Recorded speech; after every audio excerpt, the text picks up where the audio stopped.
My best friend died and I went from being child-free to having a teenager. I had posted a few times before on Reddit about my fiancé and I, about my not wanting kids, our engagement, the love we have for each other. For the most part, my posts have had happy endings, but this one just isn't a really happy one. Soon after my engagement, my best friend, since elementary school, and his wife passed away in a car accident, leaving behind their 11-year-old daughter, Amy, not real name. Amy is my goddaughter, but we do refer to each other as niece and Tia. I've been there for her whole life, and she has always been one of my favorite people, and still is. It's been a really hard several months since the accident, and everyone is having a tough time. I have spent more of my life with my best friend than without him. Our parents are best friends, due to us being friends at first. I refer to his mom as Mama, his last name, and his dad as Papa, his last name, and he did the same with my parents. My siblings were his siblings. He was an only child. We went to events/concerts together a lot, so multiple times since he passed. I've subconsciously bought him a ticket, forgetting that he wouldn't be able to use it. I introduced him to his wife in high school. We were the only two openly nerdy cheerleaders at our school. They got pregnant young, and I was there to help, and I even went so far as to stop eating food she couldn't eat because I could tell being pregnant was not fun for her. I was at the hospital because she was scared and asked me to be close by.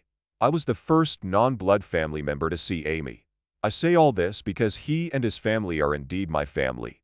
So their passing was a huge hit for everyone, especially for Amy. Now the month when it happened, Amy went to stay with her grandparents. Luckily we all stay in the same big city, so the farthest any one of the family is from the other is an hour at most, and that's mainly due to traffic. The issue though is that her grandparents are much older, 70s, compared to my parents, 50s. So while they do very much love her, they are already at that point where they themselves need help. Plus they just lost their only son and daughter-in-law. Amy's mom's parents are out of state, and they also didn't believe moving her to them and away from everyone she knew was the right thing either. Her grandparents overall didn't think Amy staying with them was the best for her, and they relayed that to my parents, who then mentioned this to me. So after talking to my fiancé about it as well as talking about it in therapy, which included me, my fiancé, and both our therapists, we came to the conclusion that we would be happy to take her in since we are financially capable, have the space, and we do also just love her so much. Before the accident, she was realistically at our house at least 3 times a week. She is the reason why I even have an art room, since it was an activity we always did together. Even at 11 she's a fantastic artist. When we approached her grandparents, they were completely on board with the idea, and I do think that a part of them had hoped we would take her without them asking us directly, hence the comment to my parents. However, when we had broached the idea to Amy, she was hesitant. It turns out that she is aware that I never wanted kids, and is afraid that I will hate her for having to raise her. It 100% broke my heart that she felt that way, and I tried everything to convince her that was wrong. In the end, I told her the truth. I will never be able to replace her mom or her dad, and I have no plans to.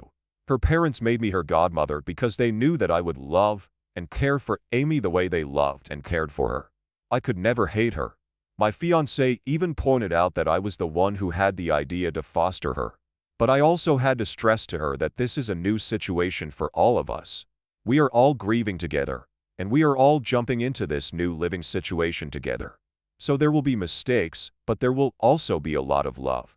We also put her in therapy, which she has been very hesitant about, but after finding out that my fiancé and I are both regularly in therapy, she felt a lot more comfortable. My fiancé has been great through all this and my absolute rock. He was also very close to my best friend. My best friend was going to be his groomsman, and was the second person my fiancé asked after he asked his brother to be the best man.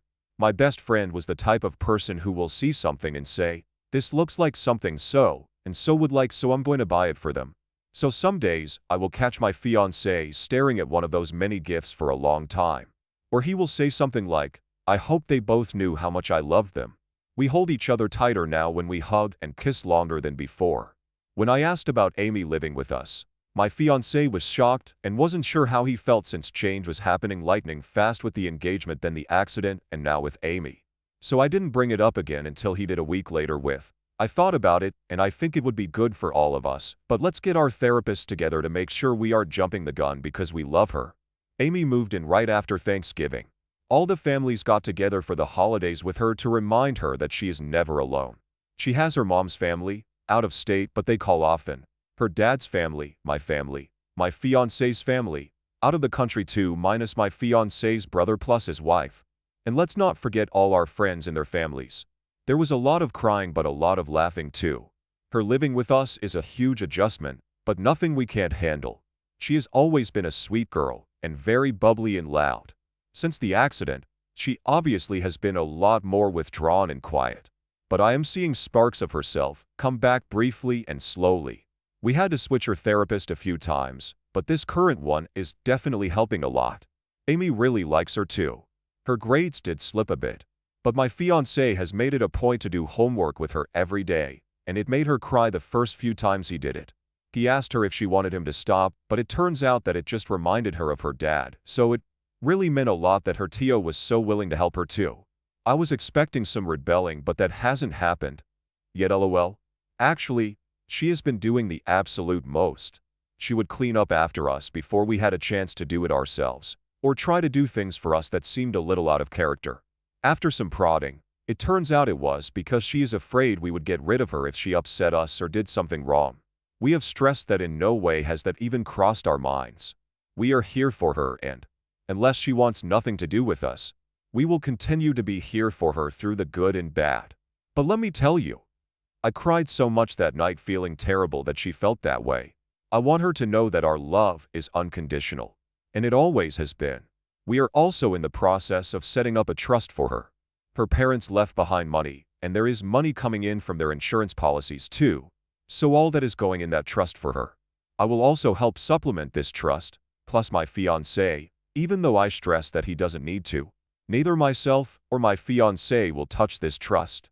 When she turns 18, she will have access to use the money for college if she decides to go, and a set amount will be available every month to live on. If she decides not to go, then she will still have access to a set amount every month.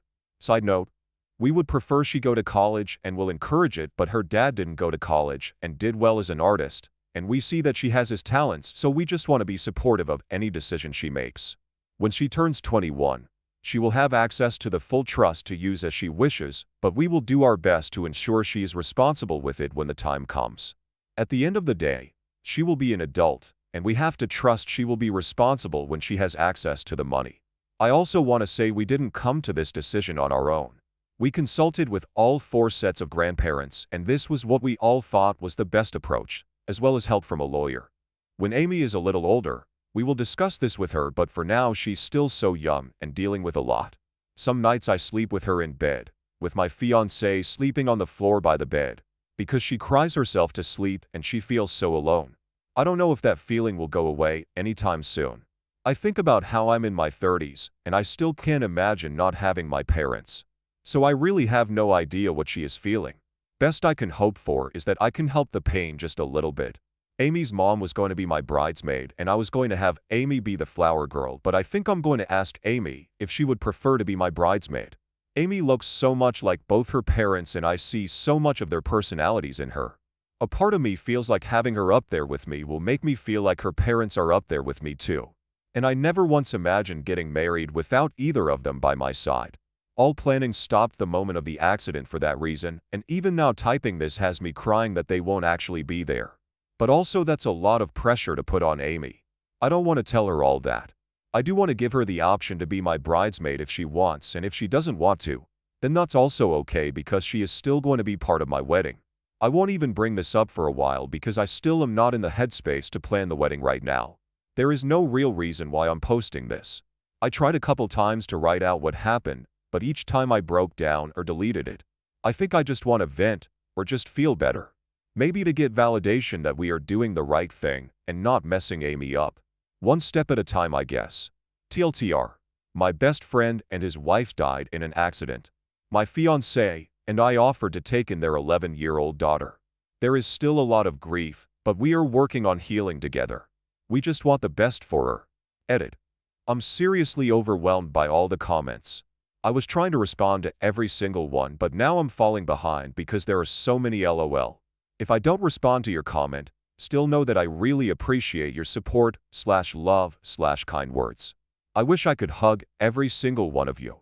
I don't know what I was looking for posting here, but I feel immensely grateful I did, because you have all shown me so much love and support. I'm just a crying mess, but just know it's definitely happy tears because I now feel like I am doing the right thing for Amy. Thank you all so much. Update 1. It's been a while, and people keep reaching out to check in, which I sincerely appreciate. So an update might be warranted. It won't be exciting at all, lol. Just where we are all at right now. Side note. I wasn't sure if I gave my fiancé a name in my previous posts, but I will refer to him as David moving forward. And my best friend's name moving forward is Leo. First, I want to thank this community for the kind words of encouragement and concern for Amy. It's heartwarming, to say the very least, to receive such support from strangers. There were so many comments that I got very overwhelmed and stopped responding, but I read every single one, and even if I didn't respond, I truly appreciate every single one of you. I just get really shy after a certain point, even though this is all anonymous lol. Second, a lot of people were really focused on the trust. I commented on my previous post about it, so I'll add it here. Trust me, we are aware that 21 is still mentally really young, haha. We consulted with all the grandparents regarding the trust, and most of them wanted to give her a lump sum at 18. The compromise was that the lump sum would be given at 21 with her having a sort of allowance from 18 to 21. I will also have her set up with our lawyer and financial advisor when she turns 18. Plus myself plus fiancé will always do our best to guide her. But she will be an adult at that point, so all we can do is give her all the tools to help make the best decisions for herself when the time comes. We can always change the rules of the trust if need be, but that is something that will be decided as a family. Right now, we are happy with where we landed. Now on to the update. David is my husband now. One night, we were talking and we just didn't feel comfortable having the wedding this year, but we also didn't want to wait to be married. Life is short. So we went to the courthouse with Amy to make it official. We will be having the wedding next year to make it official lol. We are all still in therapy, both individual and family. We are also in a support group for children who have lost parents, and Amy seems to be doing really well. Amy is now 12. It was her first birthday without her parents, so I wish I could say it was an extremely happy occasion. This year has been a lot of firsts without them, and we will continue to have a lot of firsts without them. But she swears that despite crying a lot of the day, understandably, she wouldn't have been able to plan the day better herself. So a bittersweet success. Special mention. Amy has a best friend of 5-6 years, Monica, who I've known since she was 7. Monica is lovely. She's a bit sarcastic, which I find hilarious, and is a kind soul. According to Amy, she tried to distance herself from Monica because she felt like she was too sad to be around and didn't want to be a burden. Monica bussed herself over to our house and basically told Amy to knock it out, and that she decides when Amy is too much, which will apparently never happen because Amy is her favorite person. I was always Team Monica, but that day solidified the fact that I would ride at dawn for her. We ended up getting Amy 2 rabbits as well. Why rabbits, you ask? Well, her parents' nickname for her was Bunny, and we were already planning on getting some kind of animal companion, so we landed on bunnies. Plus, our state has an overwhelming number of rabbits, and most get euthanized due to overpopulation, so they need all the love they can get. Why too? Bunnies are social creatures, and are happiest being raised with another rabbit. Amy is obsessed with paint and chalk, haha.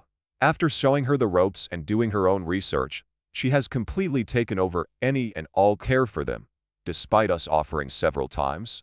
She even has a space in the fridge labeled buns for the fresh greens that she cuts up every morning to give them. She decorated an area in her room for them because they will be in her room at night, but they are allowed to venture around the house during the day, after we spend a full day bunny proofing. Amy's been very happy with them, and Paint even sleeps on the bed with her now, with Chalk only sometimes sleeping with her.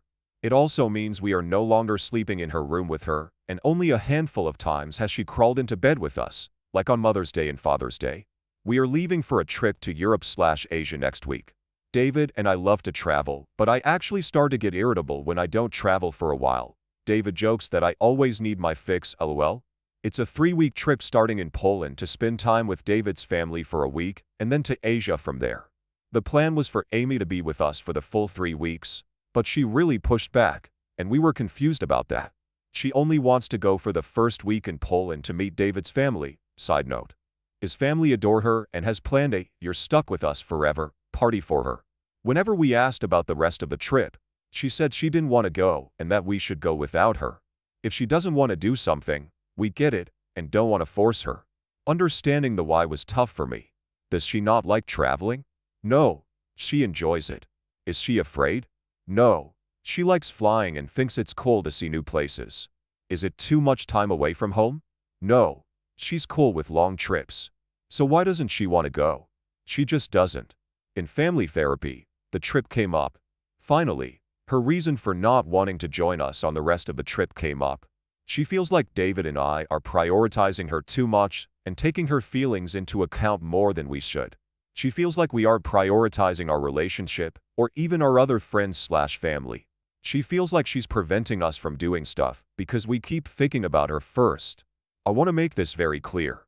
While David and I are prioritizing her more and 100% take her feelings into account when we plan things, we still very much prioritize each other. We have a date night every week. If we do cancel, we make up for it. Our date nights did stop for a few months after Amy moved in with us, but that was just because we needed to adjust. She spends the night at Monica's every week, and that's usually when we do date night. And we do the same for Monica's mom every week. We also go to the gym together every morning. I'm not a morning person, but I am for David. And we communicate throughout the day. But she made a very good point about our friends and other family. It's been hard to balance a kid in the mix, and we have been a little neglectful. Sure, our closest friends/family usually just come over to our house and aren't shy about being themselves around Amy, but there are events that we have missed by prioritizing Amy. I'm not saying that we made the wrong choice, but she highlighted that we need to start taking care of our other relationships now that she feels safer with us. Amy really is the greatest kid. Even though it hasn't been a full year since they have passed, she has changed so much. I wish she didn't have to grow up as fast as she did, and I hope we can preserve some of her childhood, but I know her parents would be so proud of her. I'm so damn proud of her. We tell her all the time, but I really don't think she grasps just how proud we all are of her. Anyways, haha, we still stressed we would love to have her on the trip with us, but she said we should have that time for ourselves. So we decided to leave this trip as is. My parents will come with us for that first week in Poland, and they will fly back home with Amy, with her floating between all the grandparents while David and I are traveling. We will video call her every day to check in. We are already making more of an effort with our friends and family. Amy is also spending more nights with her many grandparents, which she has been loving because I'm really lucky that I have 4 nanas and 4 papas. David is absolutely killing the parent role too. He has been more hands-on with Amy's schooling. He's the one who has been handling teacher/school stuff and pickups. I do drop-offs. He has the contact information and has made better connections with the other parents of all the kids in her class, plus all her friends' parents. He's been joking about joining the school's version of the Parent-Teacher Association, but I don't think he's joking, lol. He's definitely the extrovert of the two of us, so it isn't surprising. I could probably go on for pages and pages about David just being the absolute best, but I already feel like this update is super long, haha. I don't know how I would have done any of this without his love and support. While neither one of us is perfect, we are perfect for each other. It's honestly crazy to me that I can still love him more and more each day. Like, how is that actually even physically possible to love someone this much? Is this even healthy? I digress, lol. I think I'm doing okay. Just like Amy is dealing with a lot of first without her parents, so am I. At first I didn't think it was fair for me to even grieve since Amy's situation is just on a whole other level than my own. But my therapist had to remind me not to compare my grief with hers, because it is just different. I sometimes imagine what my conversation with Leo would have been like if I told him I'm adopting this 11-12-year-old girl because her parents were my closest friends. He always understood why I didn't want kids, and he was so supportive about it when others disregarded my feelings. I wonder if he would have talked me out of it, or if he would have encouraged me to do it. He 100% would have been part of the village of people supporting me whether he agreed with my decision or not. I just wish I knew what his thoughts would be about this whole thing. Sigh. I miss them both so damn much. But I'm also really lucky to have David and Amy. I don't know who said it, but they said it best. If you want the rainbow, you gotta put up with the rain. TLDR. Like I said, Very boring update of me rambling about random things that happened and letting everyone know we are okay. Just taking every day one step at a time. I'll probably update every once in a while for the couple of you that care, haha. We truly appreciate all the support and love.